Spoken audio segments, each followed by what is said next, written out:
A torcida organizada deu até entrevista, conversaram com os jogadores, principalmente com os grandes nomes do time. O Cássio estava inserido nesse grupo, que conversou com as organizadas. Agora, o principal incidente foi com a esposa do Cássio. Por quê? Ela teria respondido um comentário nas redes sociais que dizia o seguinte: manda seu marido sair fora do Corinthians. Já deu a panelinha dele. E ela responde, orando para isso, ou seja, para que ele saia do Corinthians. Já deu desse bando de torcedor ingrato e sem vergonha. Ela respondeu, ela fez esse comentário, ela respondeu um comentário nas suas redes sociais.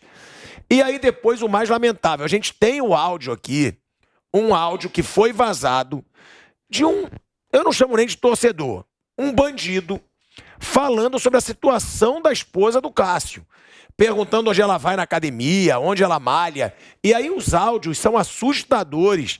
A gente vai soltar aqui os áudios, Guilherme, para a gente ter uma ideia do que aconteceu, e o Cássio já se pronunciou sobre esse episódio. Pode colocar aí, por favor. Saquei, irmão. Então faz assim, cara. Você avisa pra ela que nós vai encontrar ela. Ela, o marido dela, vagabundo. Tá?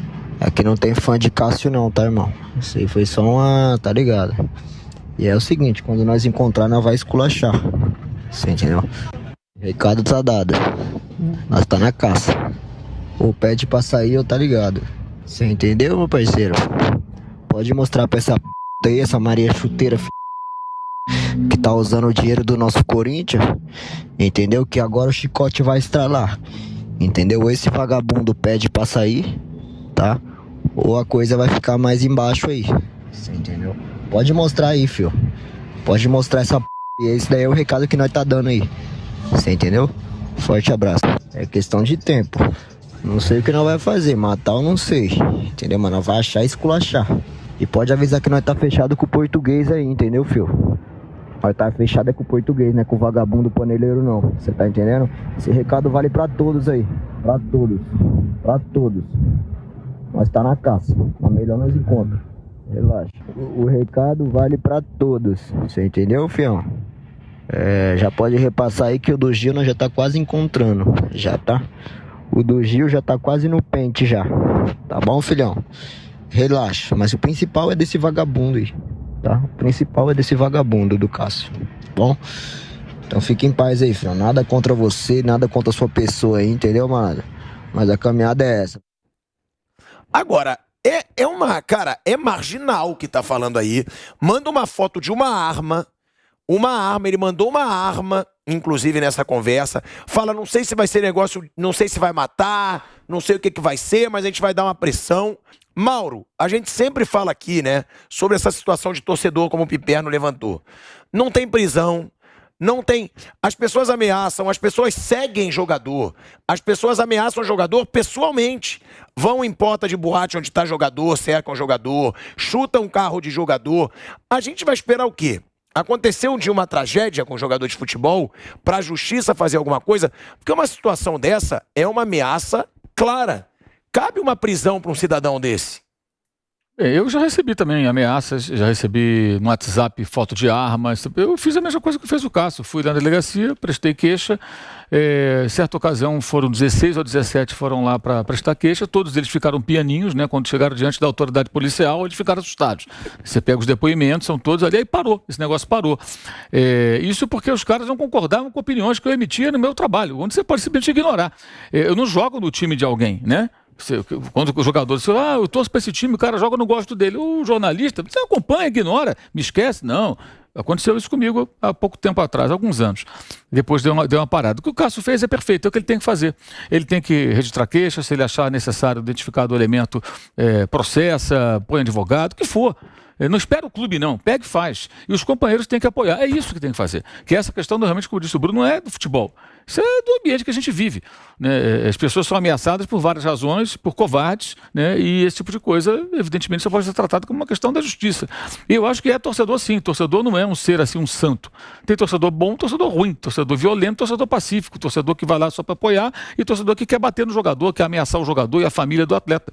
Então, todos são torcedores. Se não fosse torcedor, ele não estava envolvido com isso. Se ele não fosse corintiano, ele não estava preocupado com o desempenho do time e dos seus jogadores. Mas ele não pode fazer isso, evidentemente. Agora, essa situação é muito antiga, né? De ida ao CT. Em algumas situações, fica muito claro até que parece que deixa a porta aberta para os caras entrarem, né? Porque vão entrando assim, naturalmente, sem problema nenhum. Parece que alguém deixa a porta encostada que os caras vão entrar. Não, o Vampeta diz que eles frequentam ali os corredores do CT. E isso sempre tem. O problema dessas reuniões é que sempre tem assim, uma pegada de intimidação.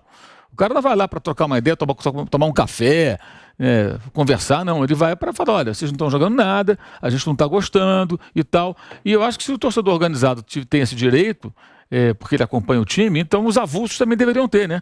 Porque os torcedores, lógico que eu estou ironizando, gente, porque tem muito torcedor que não é de organizada nem nada, que vai tudo quanto é jogo. De qualquer clube, o cara viaja atrás do time, o cara se programa todo. Vai jogar em Fortaleza dia tal de maio, o cara já comprou a passagem. Pega a tabela do Brasil. Tem várias pessoas que fazem isso. O cara vai atrás. Hoje mesmo recebi uma foto de um amigo meu que mora em Buenos Aires, torcedor do Racing. Ele estava lá em Montevidéu, vendo a vitória do Racing sobre o River Plate do Uruguai pela Sul-Americana. Ele mandou um monte de foto para mim. Ali atrás do gol, todo eufórico, o time venceu. Ele vai onde o Racing vai, ele vai atrás. A não ser quando o trabalho impede, ele vem no Brasil, vai a Cuiabá. Quando jogar Racing em Cuiabá, ele vai a Cuiabá. Joga em São Paulo, ele vem aqui. E não é de torcida nenhuma. Isso tem brasileiro, tem japonês, tem argentino, tem italiano, que faz isso. E esses caras vão ter o direito de ir lá conversar com os jogadores? Então isso deveria acabar. Mas acho que os jogadores também têm que se posicionar.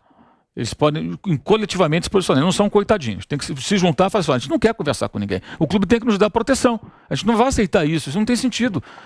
Se a gente está jogando mal, a gente vai ser cobrado pela diretoria. A diretoria que tem cobrança profissional no ambiente de trabalho. O cara que está na hierarquia da empresa ali, no caso é o clube, né? Ele vai chegar e falar, gente, ó, vocês não estão se aplicando, a gente não está gostando do comportamento da equipe, o que está acontecendo? A gente oferece as condições, os resultados são ruins, o desempenho é ruim. O que está acontecendo? Vale para o Corinthians, vale para o Flamengo, vale para vários times. Agora, não é o cara da torcida que tem que ir lá falar, tem que falar o presidente do Corinthians. É o diretor de futebol, o Roberto de Andrade, é o Duílio, no Rio é o Marcos Braz, é o Landinho que está viajando. Essas pessoas é que tem que cobrar, não é o torcedor. Ele pode até dar uma satisfação ao torcedor. Tivemos a reunião, não gostamos da atuação, ele até deve falar. Conversamos aqui internamente e queremos mudanças, queremos empenho, a gente acha que o time não está correndo, ou não está entendendo, ou tentamos ouvir os jogadores para saber por que eles não estão conseguindo executar o que o técnico manda. É assim que tem que funcionar. Mas essa prática ela é muito comum e em alguns casos, não sei se é esse, não estou aqui afirmando, mas em alguns casos, fica uma sensação de que além da porta ficar aberta, é mais ou menos assim, deixa acontecer para os caras tomarem uma pressão, tomarem um susto. E eu acho que os jogadores também precisam virar essa página. O jogador de futebol tem que ter uma ação. Essa do Cássio é correta. Registra um boletim e leva adiante, porque, embora as pessoas, às vezes a gente acha que daqui não tem justiça. Internet, WhatsApp, não é terra de ninguém, não. O cara pode pagar por aquilo que ele faz ali. E paga mesmo. Né? Paga mesmo. Então, mas isso que eu ia perguntar, você acha então que leva paga? Adiante, paga, dependendo da situação, foram paga. Presos os que te ameaçaram? Mas foram até delegacia, não, me ameaçaram, foram até delegacia, se prestaram queixa, aí depois ficou por isso, mas parou. O cara tem medo na hora que ele se vê ali numa situação que ele está... O cara que faz isso, ele costuma trabalhar com o quê? Com impunidade. Ele acredita que nada vai acontecer. Quando ele percebe que algo pode acontecer, ele tende a recuar. Se for um cara que está num nível que ele já não tem nada a perder, aí é um caso muito mais grave. Aí não precisa nem ser torcedor de time nenhum ameaçar jogador. É um cara que deve sair pelas ruas aí criando problema o tempo todo. Então é uma questão que eu acho que tem que ser discutida também pelos atletas. O que os jogadores do Corinthians vão fazer coletivamente em solidariedade ao Cássio? Eles poderiam fazer alguma coisa. Por que não fazem? Poderiam fazer. Se não fizeram, deveriam fazer. Porque amanhã vai ser com outros jogadores do Corinthians que isso vai acontecer. Eles deveriam fazer isso. E exigir do clube que faça algo por eles. Porque nada justifica. Por mais que o jogador atue mal, no domingo tinha torcedor do Flamengo com um saco de pipoca para jogar nos jogadores lá no aeroporto. Os caras estavam embarcando para o Peru. Querem se manifestar, leva uma faixa, protesta, vaia, tudo bem, é um direito que eles têm. Agora, jogar pipoca é uma situação humilhante. Mas você está indo trabalhar, pegar um avião, aí tem um cara jogando pipoca. E a pipoca tem qual a simbologia daquilo ali? Você é um mau profissional, você não joga nada, então pipoqueiro. É isso que o cara quer dizer. Por que o jogador tem que se submeter a isso? A vaia é legítima. Se o cara não gosta do jogador, leva uma faixa, fora fulano, não queremos você. Tudo bem, desde que você não agrida ninguém, não ameaça ninguém. É um direito. O jogador está sujeito a elogios e a críticas. Agora, esse tipo de coisa passa do ponto, só que virou uma coisa natural. E repito, os jogadores também têm que reagir. Aí um colega vai e é ameaçado, a mulher dele, a família, ele vai, reage, e os outros vão fazer o quê? Vai ficar todo mundo quietinho? Por que eles não vão coletivamente tomar uma posição? Eles têm força para isso. E eu tenho certeza que a maioria da torcida do Corinthians ficaria ao lado dos atletas se eles se posicionassem contra isso de alguma maneira. E dos outros clubes também. Mas eles não fazem isso. Eles Poderia ter um pronunciamento conjunto. O jogador de futebol fica esperando sempre que alguém os defenda. A gente sempre sai em defesa na imprensa com relação a esse tipo de absurdo. Mas eu acho também que eles têm que ser um pouco mais ativos, ter um pouco mais de iniciativa. Até para autodefesa. E mostrar indignação. Tipo, não vamos aceitar esse negócio, cara. Pessoas vêm aqui, ameaçam o outro. Que negócio é esse? E o detalhe, né? Fica mais difícil, inclusive, você contratar certos jogadores quando um determinado clube permite que esse tipo de coisa aconteça.